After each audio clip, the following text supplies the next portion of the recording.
they neared the old house, the girls were still fearful that Headmaster Grump would give them an earful.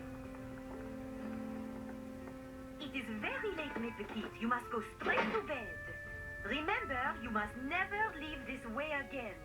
And where is Mr. Grump? Mrs. Murphy explained that the dreaded headmaster had run out of the door, going fast and then faster. Oh dear. Miss Cleven, must you leave us again tomorrow? Oui, Chloe. My aunt still needs me.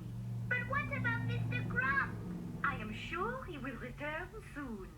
That is what we are afraid of. Tonight, let us find joy in the holiday. But we have no decorations. What matters, little girls, is what is in your hearts, not what is on your walls.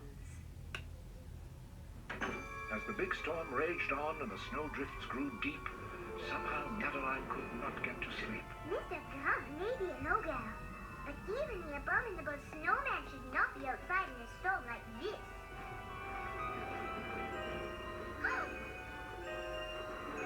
Madeline froze in her tracks, in a manner of speaking, and called to the creature, who seemed to be creaking. Mr. Grump!